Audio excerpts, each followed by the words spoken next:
வணக்கம். செய்திகளோடு மீண்டும் சந்திக்கிறோம். இலங்கையில முன்னாள் ஜனாதிபதிகளுக்கான உத்தியோகபூர்வ இல்லம், அதுவும் மஹிந்த ராஜபக்ச அவர்களுடைய உத்தியோகபூர்வ இல்லம் என்பது மீள பெற்றுக் கொள்வது சார்ந்திருக்கின்ற விடயங்கள் அரசியல் பழிவாங்கல் என்ற அளவுக்கு விமர்சனங்கள் முன்வைக்கப்படுகின்ற சூழ்நிலையில தற்போது ஜனாதிபதி இதற்கான கேள்விகளையும் சில விமர்சனங்களையும் முன்வைத்திருக்கின்றனர். முக்கியமாக முன்னாள் ஜனாதிபதி மஹிந்த ராஜபக்ச அவர்கள் இருப்பதற்கு குடியேறுவதற்கு வேறு வீடுகள் இல்லாத பட்சத்தில் தங்களிடம் சொல்லுமாறு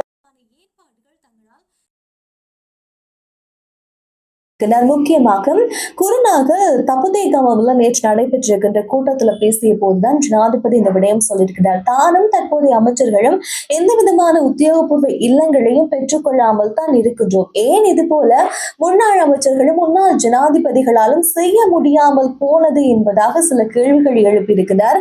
தற்போது இந்த வரி சார்ந்திருக்கிற விஷயம், மக்களுடைய வரிப்பணத்தை பெற்று தேவையில்லாத செலவுகள் போய்கொண்டிருக்கிறது. அதனை குறைப்பதற்காகத்தான் இந்த மாளிகை சார்ந்திருக்கின்ற விஷயங்கள் என்பது திரும்ப பெற்றுக் கொள்ளப்படுகின்ற விடயங்கள் இடம்பெறுகிறது. இது எந்த ஒரு வகையிலும் அரசியல் பழிவாங்குகின்ற ஒரு விடயமாக இருக்காது. ஏனென்றால் அவர்களிடம் இருக்கக்கூடிய இல்லங்கள் என்பதும் மிக மதிப்புமிக்க இல்லங்களாக இருக்கிறது. பெருமளவான தொகை என்பதற்காக செலவிடப்படுகிறது. எனவே இது ஒன்றும் அரசியல் பழிவாங்கல் கிடையாது. மக்களுடைய வரி பணம் தேவையில்லாமல் செலவு போவதை கட்டுப்படுத்துவதற்கான நடவடிக்கையாகத்தான் இதை மேற்கொண்டு வருவதாகவும் அவர் சில விளக்கங்களை வழங்கி இருக்கிறார். எனவே இந்த விடயங்களை நீங்கள் அரசியல் பழிவாங்கலாக எடுத்துக்கொள்ள வேண்டாம் என்ற ஒரு விளக்கத்தையும் ஜனாதிபதியினால முன்வைக்கப்பட்டிருக்கிறது.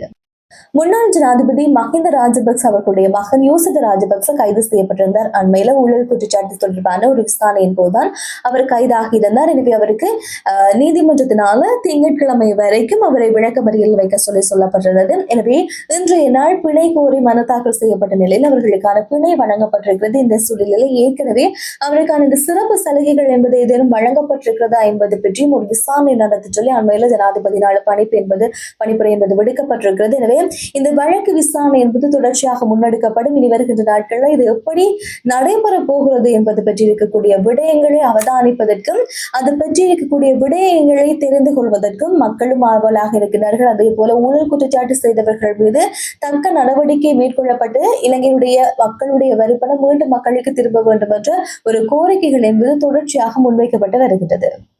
இந்தியா இலங்கைக்கு ஒரு நம்பகரமான பங்காளியாகவும் ஒரு நம்பிக்கைக்குரிய நண்பர்களாகவும் திகழ்வதை மீண்டும் வெளிப்படுத்தி இருப்பதாக இலங்கைக்கான இந்திய பதில் உயர்ஸ்தானிகர் சத்யாஞ்சல் பாண்டே அவர்கள் சொல்லியிருக்கின்ற விடயம் தற்போது பேசப்படுகிறது. இந்தியாவுடைய 76வது குடியரசு தின நிகழ்வில் பங்கேற்றிருக்கின்ற நேரத்தில் தான் அவர் இந்த விடயங்களை சொல்லியிருக்கிறார். இதுல முக்கியமாக அவர் சொன்ன விஷயங்களை இந்தியாவையும் இலங்கையும் பொறுத்தவரையில வரலாற்று ரீதியாக தொடர்புபட்ட ஒரு நாடாக இருக்கிறது. இலங்கை என்பது ஜனநாயக நாடு மட்டும் கிடையாது. இந்தியாவை போல ஒரு ஜனநாயக நாடு மட்டும் கிடையாது. பிற விஷயங்களோடு இந்த நாட்டுக்கும் இரண்டு நாடுகளுக்கு இடையிலான உறவு என்பது பலப்பட்டதாக இருக்கிறது. மொழி சார்ந்திருக்கின்ற விஷயங்கள், அதே போல பன்முகப்பட்ட கலாச்சாரங்கள், அதே போல வரலாறு, மொழி என்ற எல்லா விடயங்களையும் இரண்டு நாடுகளும் ஒன்றுக்கொன்று தொடர்புபட்டது. அதே நேரம் இலங்கைக்கு அருகாமையில இந்தியா அமைந்திருக்கிறது. இந்த முக்கியமாக இயற்கை அமைவிடம் கூட இரண்டு நாடுகளையும் இணைத்து வைக்கின்ற அளவுக்கு தான் இருக்கின்றது என்பதாக சில கருத்துக்களை அவர் சொல்லி இருக்கிறார். கொழும்புல இருக்கின்ற இந்திய உயர்ஸ்தானிகர் இல்லத்துல கொடியேற்று நிகழ்வு ஒன்று இடம்பெற்றது. அதுக்கு பிறகு அவரை மகிழ்விக்கக்கூடிய வகையில், வரவேற்கக்கூடிய வகையில் அவருக்கான சில நிகழ்வுகள், கலாச்சார நிகழ்வுகள் என்பது அரங்கேற்றப்பட்டிருந்தது. எனவே அந்த நேரத்தில் தான் இந்த விஷயங்களை சொல்லியிருக்கிறார். இந்த விடயம் என்பது தற்போது இருக்கின்ற இந்த சூழ்நிலையில இலங்கைக்கும் இது கொஞ்சம் இறுக்கமான காலப்பகுதியாக இருக்கிறது. அதே போல இலங்கையை வேற எந்த நாடுகளோடும் கூட்டுச்சேர விடாத அளவுக்கு இந்தியா இலங்கையை பிடித்து வைப்பதற்கான மும்முனைப்பான விஷயங்கள் சிலவற்றை செய்து வருவதை அவதானிக்க முடிகின்றது. எனவே இந்த விடயங்களை தற்போதைய அரசாங்கம் கையாள வேண்டிய தேவை இருக்கு. எந்த பக்கம் இவர்கள் இந்த தராசை போல இரண்டு பக்கமும் சாயாமல் நேராக இருக்கின்ற பட்சத்தில் இலங்கையுடைய பொருளாதாரம் சார்ந்தும் இலங்கை பெற்றிருக்கின்ற விடயங்களை கவனமாக கொண்டு செல்ல முடியும். ஏதோ ஒரு பக்கம் சாய்வார்களாக இருந்தால் இன்னொரு பக்க நாட்டுக்கு இது ஒரு பக்கம் பிரச்சனையாக போகும். இந்த சூழ்நிலையில நிறைய விமர்சனங்கள் எல்லாம் ஆரம்பிக்கிறது.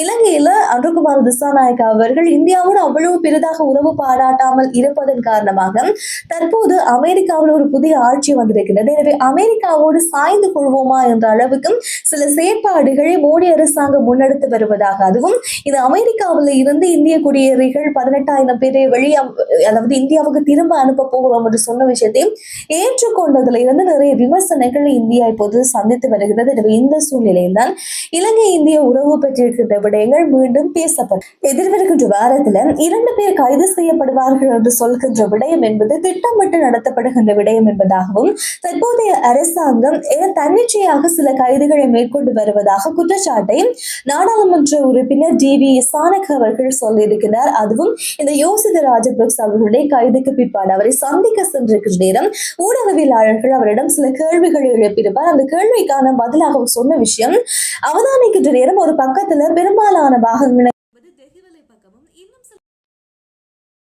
பக்கமும் மாறி மாறி சென்றது. யோசித ராஜபக்ச அவர்களை கைது செய்வதற்கு ஒரு 10-11 வாகனங்கள் என்பது பயன்படுத்தப்பட்டிருப்பதாக சில குற்றங்களை அவர் நினைக்கிறேன். நான் அப்படி 10-15 வாகனங்கள் என்பது பயன்படுத்தப்பட்டிருக்கிறது என்பதாக தான் நினைப்பதாகவும், அதே நேரம் இந்த வாரம் அளவில் ஒருவரையும் அடுத்த வாரம் அளவில் 2 பேரையுமே அரசாங்கம் கைது செய்யும் என்று சொன்னதை பார்க்கின்ற நேரம் இந்த அரசாங்கம் முதல் அடுத்தடுத்த நாட்களில் திட்டமிட்டு அவர்களை கைது செய்து வருவதாகவும் அவர் சொல்லியிருக்கின்றார்.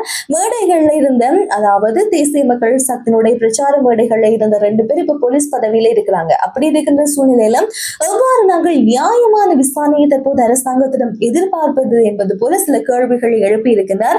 எவ்வாறாக இருந்தாலும் தற்போதைய அரசாங்கம் முன்னெடுக்கப்படுகிற விடயத்தை ஏற்கனவே முன்னெடுத்திருக்க வேண்டும் என்பதுதான் மக்களுடைய மிகப்பெரிய விசனமாக இருக்கிறது. இதை சாதாரணமாக அரசியல் சார்ந்தவர்கள் அரசியல் பழிவாங்கல்களாக பார்க்கின்ற நேரம் சாதாரணமாக இந்த செய்திகளை பற்றி முழுமையாக அறிந்திருக்கின்ற பொதுமக்கள் இந்த கைதை ஏற்கனவே எதிர்பார்த்திருந்தார்கள் என்பது முக்கியமான ஒரு விடயம். என்றால் இலங்கையில் ஒரு போராட்டம் இடம்பெற்றது. அந்த போராட்ட காலத்துல முக்கியமாக சொல்லப்பட்டது, மோசடி செய்திருக்கின்ற ராஜபக்ச அரசாங்கத்தை கைது செய்யுங்கள் என்பதுதான் ஒரு மிகப்பெரிய அந்த போராட்டத்துடைய ஒரு மிகப்பெரிய இலக்குகளில் ஒன்றாக இருந்தது. எனவே அதை தற்போதைய அரசாங்கம் வந்தவுடனே செயற்படுத்துவார்கள் என்று எதிர்பார்க்கப்பட்டது. இது கொஞ்சம் காலதாமதமாகத்தான் நடைபெறுகிறது என்று ஒரு பக்கம் விமர்சனங்களும் எழாமல் இல்லை. எனவே தொடர்ச்சியாக இந்த கைது நடவடிக்கைகள் என்பது அடுத்தடுத்த வாரங்கள், இந்த வாரத்திலிருந்து அடுத்தடுத்த வாரங்கள் நடைபெறும் என்ற ஒரு எதிர்பார்ப்பு இருக்கிறது.